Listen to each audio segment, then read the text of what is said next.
아, 매년 이맘때면 정말 거리가 온통 분홍빛으로 물들잖아요. 벚꽃.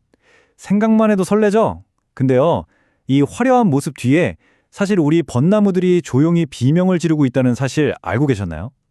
오늘은 바로 그 나무들의 아픔, 그리고 그 아픔을 이겨내려는 희망에 대한 이야기를 좀 깊게 해보려고 합니다. 벚꽃. 이게 그냥 예쁜 꽃이 아니잖아요, 그죠? 전국에서 열리는 봄축제 하면 딱 떠오르는 주인공이기도 하고, 아, 이제 진짜 봄이 왔구나 하고 마음의 도장을 꽝 찍어주는 뭐랄까 그런 신호 같은 거죠. 이 풍경 자체가 우리 문화에, 우리 감성에 정말 깊숙이 들어와 있어요. 그런데 말이죠. 이 완벽해 보이는 풍경 밑에서 보이지 않는 병이 슬금슬금 퍼지고 있어요. 어? 왜 저 나무는 꽃이 안 피지?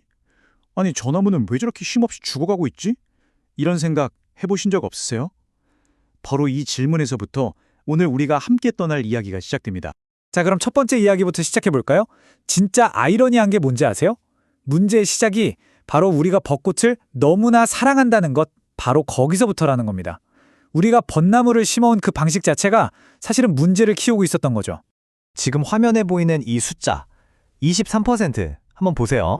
이게 뭘 의미하냐면요. 우리나라 길거리에 있는 나무 4그루 중에 1그루는 무조건 벚나무라는 얘기예요. 와, 이거 진짜 어마어마한 숫자 아닌가요? 우리가 얼마나 이 벚나무 하나에 올인하고 있는지 딱 보여주는 거죠. 네, 바로 이 지점이 핵심이에요. 우리가 특히 그 꽃잎 크고 화려한 왕벚나무만 너무 좋아해서 집중적으로 심다 보니까 유전적으로는 거의 뭐 복제인간 수준으로 똑같은 나무들만 쫙 깔리게 된 거예요. 이걸 단일 재배라고 하는데 이게 겉보기에는 정말 예쁘지만 병충해에는 완전히 무방비 상태인 거죠. 비유하자면 모든 사람이 컴퓨터 비밀번호를 1, 2, 3, 4로 쓰는 거랑 똑같아요. 해커 한 명만 나타나면 그냥 속수무책으로 다 뚫리는 겁니다. 자, 그럼 이렇게 취약해진 우리 벚나무들을 노리는 구체적인 범인들은 과연 누구일까요? 지금부터 우리 벚나무를 괴롭히는 가장 악명 높은 두 빌런을 딱 지목해서 소개해드릴게요. 첫 번째 용의자, 바로 빗자루병입니다. 이름 참 특이하죠? 이 병에 걸리면 가지가 진짜 이름 그대로 무슨 마녀 빗자루처럼 막 뭉쳐서 이상하게 자라나요. 근데 이 병이 진짜 나쁜 이유는요. 벚나무의 존재 이유라고 할 수 있는 그 화려한 꽃을 아예 못 피우게 만들어버린다는 거예요. 두 번째 용의자는 이건 훨씬 더 치명적이에요. 이름도 긴 벚나무 사양하늘소라는 녀석인데요. 진짜 무서운 건 이놈의 애벌레예요. 애벌레가 나무 속으로 파고 들어가서 우리 몸의 혈관처럼 영양분이 다니는 길을 안에서부터 다 갉아먹는 거죠. 그럼 어떻게 되겠어요? 나무는 겉은 멀쩡해 보여도 속부터 서서히 죽어가는 겁니다. 근데 너무 걱정만 하진 마세요. 아직 희망은 있습니다. 자, 이제 분위기를 확 바꿔서요. 이 위기 상황에 딱 하고 나타난 우리의 영웅, 바로 과학자들이 어떻게 기가 막힌 해결책을 찾아냈는지 그 이야기를 들려드릴게요. 자, 첫 번째 해결책은 바로 이 10cm 규칙입니다. 이거 진짜 재밌어요. 예전에는 빗자루병 걸린 가지를 그냥 눈대중으로 뚝 잘랐거든요. 근데 국립산림과학원 연구팀이 유전자를 분석해보니까 와, 이 곰팡이가 눈에 보이는 것보다 훨씬 깊숙이 무려 10cm나 더 안쪽까지 뿌리를 내리고 있었던 거예요.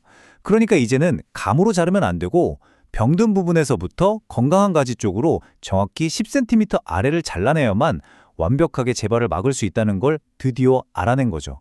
정말 대단하죠? 하늘소는 어떻게 잡냐고요? 와, 이건 더 기가 막힙니다. 막 독한 농약을 뿌리는 게 아니에요. 애벌레가 나무를 파면서 톱밥을 밖으로 밀어내잖아요. 바로 그 구멍을 찾아서 천연 겨자 오일을 쏙 주입하는 거예요. 그리고는 찰구로 입구를 딱 막아버리면 끝!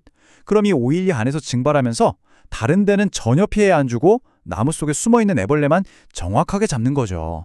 와, 진짜 똑똑하고 친환경적인 방법 아닌가요? 그리고 이게 그냥 이러면 좋겠다 하는 아이디어가 아니에요. 효과가 실제로 증명됐습니다. 연구를 해보니까요, 이 겨자 오일 방법만으로도 애벌레를 최소 40.5%는 확실하게 죽일 수 있다는 결과가 나왔어요. 최소가 이 정도니까 눈에 안 보이는 애들까지 생각하면 실제 효과는 훨씬 더 크다고 볼 수 있겠죠. 자, 이렇게 똑똑한 방법들이 개발됐지만 사실 나무 한 그루 한 그루 치료하는 것만으로는 이 전쟁에서 이길 수가 없어요. 이제는 좀 더 시야를 넓혀서 우리가 마주한 훨씬 더 큰 문제, 어떤 시스템적인 문제들이 있는지 한번 들여다봐야 합니다. 이 표가 지금 그 복잡한 상황을 딱 보여주는 건데요. 보세요. 길거리에 있는 나무는 시에서 관리를 해요. 근데 우리 아파트 단지나 우리 집 마당에 있는 나무는요, 법적으로는 집주인이나 관리사무소가 해야 하는데 이게 돈도 들고 전문가도 아니다 보니까 관리가 잘 안 되는 경우가 너무 많아요. 바로 이건 누가 해야 하지? 하는 책임의 빈틈이 병충해가 확 퍼져나가는 고속도로 역할을 하고 있는 셈이죠. 그래서 좀 더 길게 보고 근본적인 대책을 세워야 해요. 그게 바로 뭐냐면 우리 군대를 다양하게 만드는 거예요.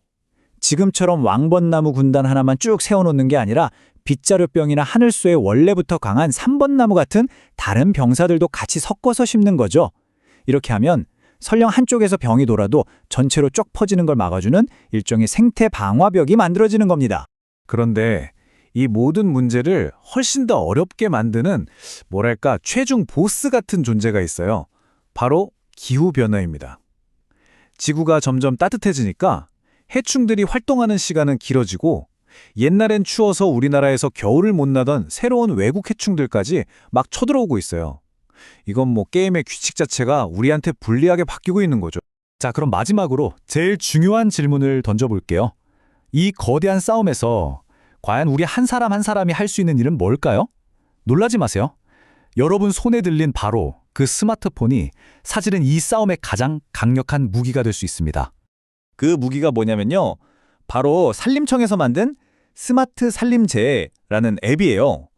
원래는 산불이나 산사태 같은 진짜 큰 재난을 신고하는 앱이었는데 여기에 우리 동네 나무가 아픈 걸 신고하는 기능이 추가되면서 이게 시민들이 참여할 수 있는 아주 중요한 통로가 된 거죠. 사용법은요. 정말 쉬워요.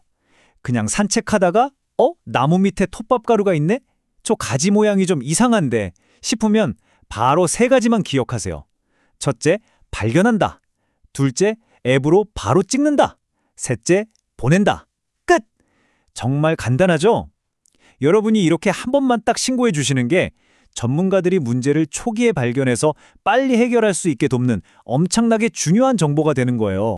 그리고 내년 봄 우리 동네 거리가 어떤 모습일지는 바로 오늘을 사는 우리 손에 달려있는 것 같아요. 과학자들의 놀라운 아이디어, 정부의 노력, 그리고 무엇보다 중요한 건 아픈 나무를 보고 그냥 지나치지 않는 우리 한 사람 한 사람의 작은 관심. 이 모든 게 하나로 모일 때 우리는 비로소 이 아름다운 봄을 우리 아이들에게도 계속해서 물려줄 수 있지 않을까요?